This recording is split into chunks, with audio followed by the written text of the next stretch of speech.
You check your phone and see the email. The project you poured your soul into for months has been rejected. A cold wave washes over you. Your heart sinks. Your mind instantly spirals into a storm of frustration and self-doubt. Why did they not see its value? What did I do wrong? This feeling is universal.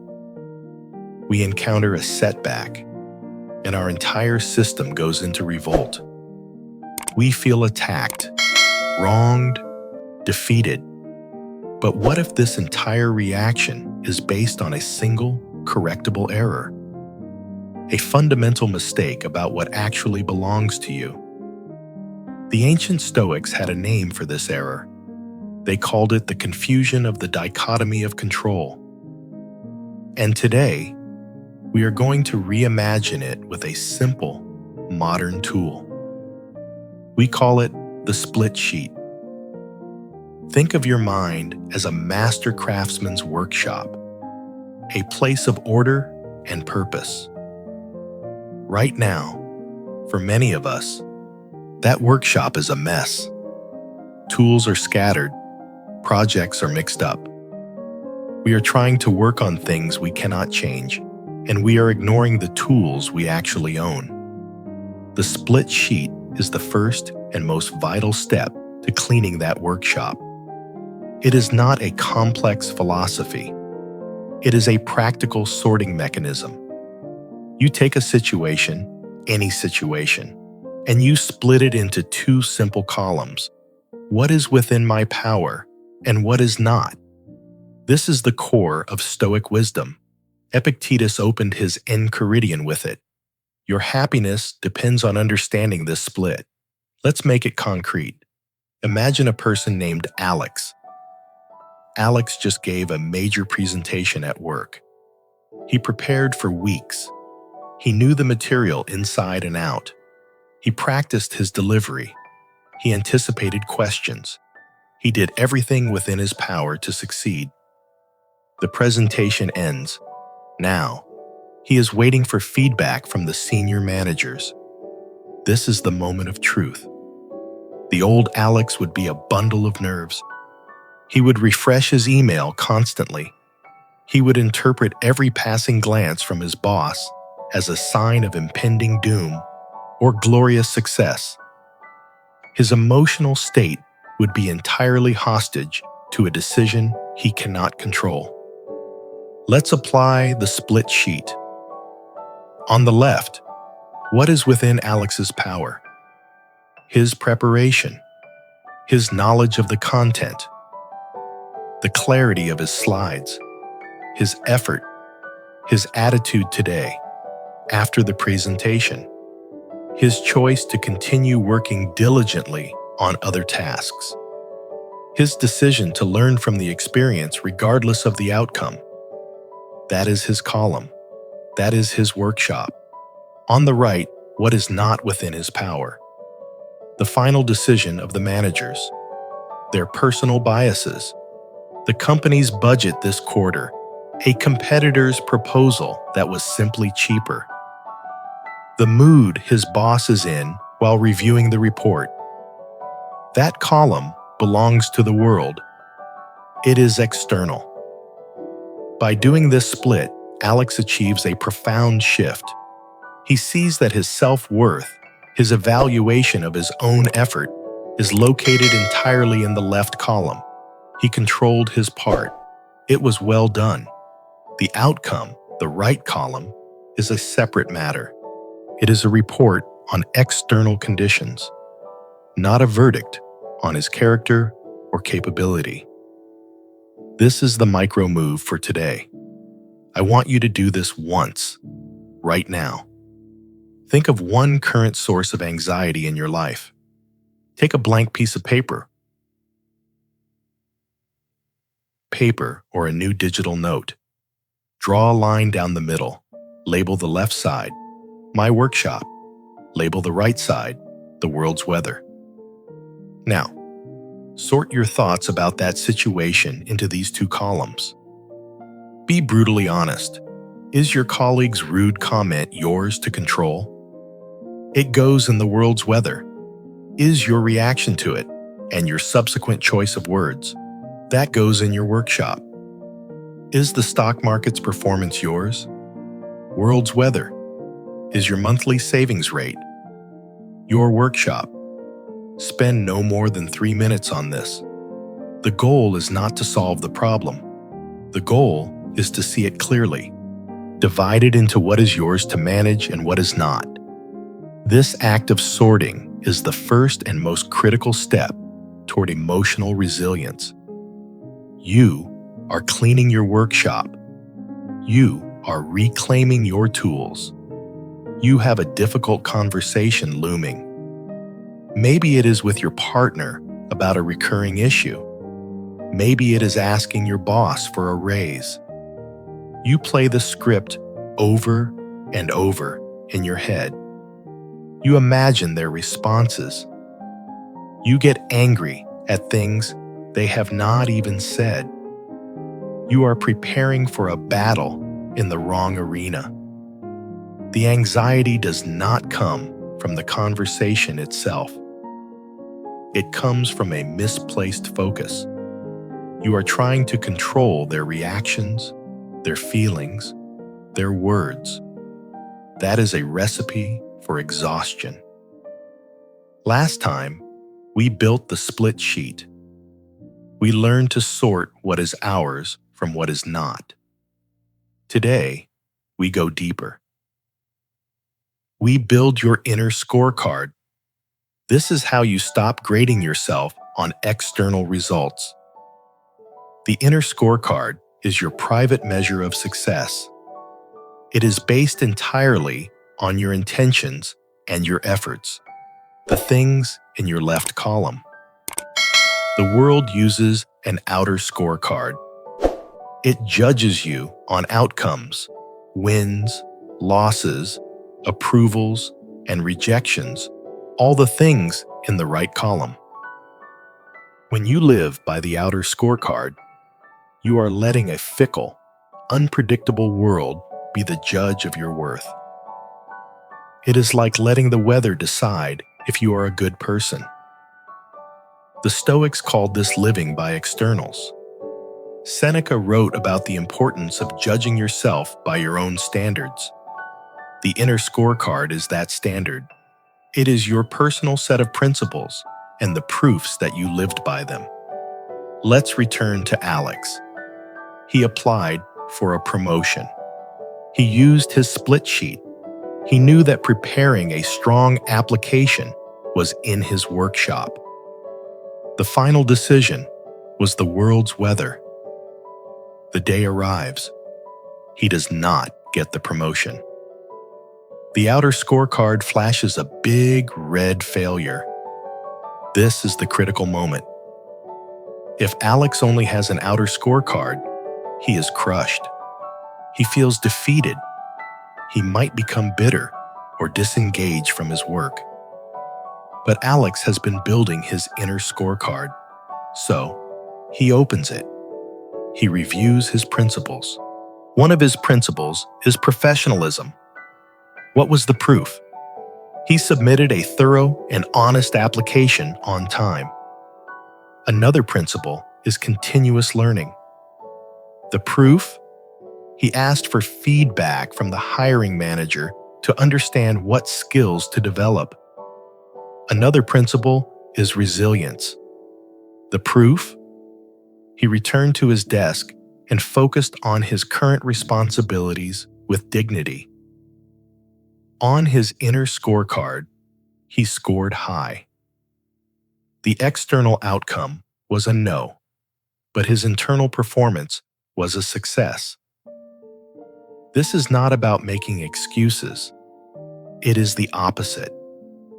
It is about holding yourself accountable to a higher, more consistent standard than the chaotic world ever could. Your boss might be unfair. The market might crash. Your partner might be in a bad mood. None of that changes your capacity to act with integrity, courage, and justice. Your inner scorecard tracks those things. It asks not, did I win, but did I do what was right? Did I give my best effort? Did I learn something? The answers to those questions are always within your power. Here is your micro move. Let's build your inner scorecard. Take 3 minutes. Write down 1 to 3 core principles you want to live by today. Make them simple and actionable. Not be successful, but be thorough in my work. Not be happy, but be kind in my speech. Not win, but learn one new thing. These are your principles. Throughout the day, your only job is to collect proof that you lived by them. Did you send that one email with extra care? That is proof for thoroughness. Did you listen patiently when you wanted to interrupt? That is proof for kindness. This proof is your real score. It is unshakable. It belongs to you. Your plans fall apart. The traffic is a nightmare, making you late for an important meeting. Your child gets sick, forcing you to cancel a long-awaited trip. The feeling of frustration is immediate and intense. It feels like the universe is personally working against you. We have all been there. We make a plan, and reality dares to have a different idea. We fight against the facts. This struggle is the source of most of our daily anger and disappointment. We have our split sheet. We have our inner scorecard.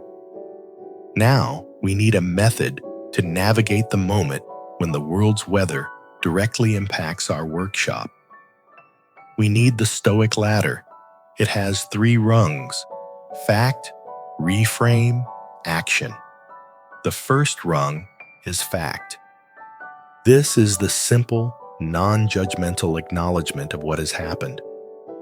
Not what it means, not how terrible it is, just the bare fact. The car has a flat tire. The client canceled the meeting. It is raining. This sounds trivial, but we consistently skip this step. We jump straight to the story. The car has a flat tire because I have the worst luck, and now my whole day is ruined. The Stoic Ladder forces a pause.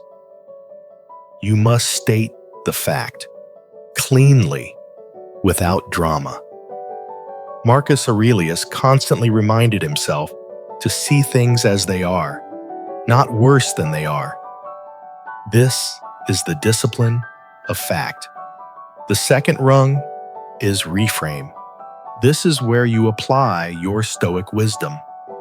You take the bare fact and you ask one question. How can this be used? How can this situation, however inconvenient, serve my character or my purpose? This is not naive positivity. This is pragmatic reorientation. The flat tire is a fact. The reframe could be, this is an opportunity to practice patience and problem solving. The canceled meeting is a fact. The reframe could be, this is a gift of 30 minutes. I now have to focus on that deep work I never get to. The Stoics called this the art of turning obstacles into fuel. An obstacle becomes a different kind of path. The third rung is action. Now, and only now, with a clear fact and a purposeful reframe, do you decide what to do. The action is always focused on what is within your power, guided by your inner scorecard. The fact is a flat tire. The reframe is an opportunity for patience. The action is to call roadside assistance, then use the waiting time to listen to an audiobook or make a phone call you have been putting off. You are no longer a victim of circumstance. You are an agent, using the material the world has given you. Let's see it in action with Alex. He is working from home on a critical report with a tight deadline.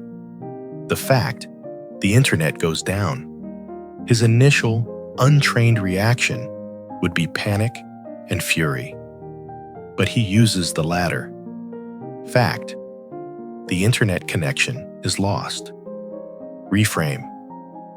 This is a forced break from constant connectivity. It is a chance to work offline, to think with pen and paper, to focus without digital distractions. Action. He drafts the report's outline by hand. He organizes his data files on his local drive. He calls the provider to log the issue and then lets it go, focusing on what he can do. He turned a block into a step. Your micro move is to practice the Stoic Ladder once today. The next time a small, irritating event occurs, you spill your coffee, you miss your bus, you get an annoying notification pause. Mentally climb the ladder. First, state the fact to yourself. Coffee is spilled on the counter. Second, reframe it. This is a prompt to be mindful and to clean my workspace. Third, take the action. I will calmly get a cloth and wipe it up.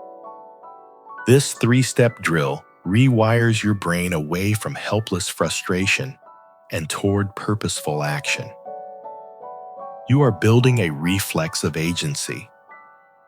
An angry message pops up on your screen. A criticism from a coworker. Your instinct is to fire back a defensive reply. Your heart is pounding. Your fingers are poised over the keyboard, ready to type a retort you might regret. This is the cliff edge of impulse. Modern life is filled with these micro-invitations to lose your footing. The pause between stimulus and response is the most important space in your life. How you use that space defines your character. We have tools for planning and for processing, but what about for that immediate, heated moment? We need a circuit breaker. We need the 3D sequence. Delay, define, do. The first D is delay. This is a non-negotiable rule. When you feel that surge of emotion, anger, fear, anxiety, you commit to creating space. You do not act. You do not speak. You do not hit send. The Stoics were masters of this. Seneca wrote extensively on anger, describing it as a temporary madness. The first task is to not feed the madness. In practice, this means physically stepping away, putting your phone down, leaving the room for a moment, taking 3 conscious breaths. The delay can be 5 seconds or 5 hours. Its purpose is to let the chemical wave of emotion subside so that your reasoning mind can come back online. The second D is define. Once you have created that space, you apply your split sheet. You define the situation clearly. What part of this is within my workshop? What part is the world's weather? The coworker's tone and their choice to send that message as their weather. Your interpretation of it, your emotional reaction, and your chosen response are your workshop. This defining moment is where you reclaim your power. You are no longer reacting to their action. You are now acting from your own principles. You consult your inner scorecard. What principle applies here? Is it professionalism? Is it understanding? You move from being a puppet to being a player. The third D is do. Now you take action, but it is a considered, intentional action. It is the action that aligns with your character, not your temporary emotion. This action might be to not reply at all. It might be to write a draft response and sleep on it. It might be to pick up the phone and have a calm, human conversation. The key is that the action is chosen, not triggered. It is a product of your virtue, not your vanity. This is the heart of Stoic practice. It is not about suppressing emotion, but about choosing a wiser response. Imagine Alex receives a blunt, public criticism from a colleague in a team chat. His face flushes. The impulse to type a sharp, witty put-down is overwhelming. He remembers the 3D sequence. Delay. He closes the chat window. He stands up and walks to get a glass of water. He takes 10 deep breaths. Define. Back at his desk, he reopens the message. He defines it. Their rudeness is their weather. My professionalism is my workshop. My inner scorecard values grace under pressure. Do. He composes a reply. It is brief, neutral, and solution-focused. Thanks for the feedback, Sarah. Let's connect offline to discuss the specifics and find a path forward. He has diffused the bomb. He has kept his workshop clean. Your micro move is to install this circuit breaker today. Pick one common trigger for you, maybe an email notification or a certain person's comments. For the rest of the day, when that trigger occurs, your only job is to execute the delay. Do not define. Do not do. Just delay. Consciously pause for a count of 3 breaths before you do anything else. That is all. This tiny habit builds the muscle of restraint. It creates the space where your better judgment can eventually live. You finally have a free evening. No plans. You sit down, determined to read that book, or work on that personal project, or simply have a quiet, reflective hour. But then your phone buzzes. A notification. You check it. Then another. You fall into a social media scroll. An hour disappears. You feel drained and disappointed in yourself. Where did your focus go? Your time is your most non-renewable resource, and it is constantly being stolen by tiny, invisible thieves. We have tools for handling crises and conflicts. But what about the slow, silent drain of distraction? For this, we need to set gates and bells. This is how you protect your attention, your most precious asset. The ancient Stoics were deeply aware of time.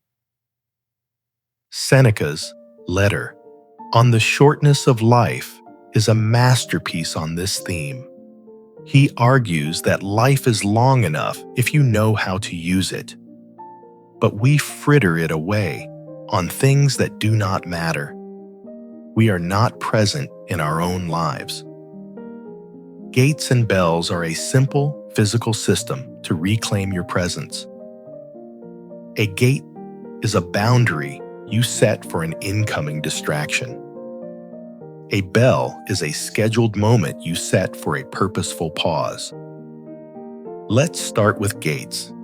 Your attention is a sacred space, your inner citadel. You must guard the gates. In practice, this means turning off almost all non-essential notifications on your devices. Every ping, buzz, and pop-up is a request for your attention.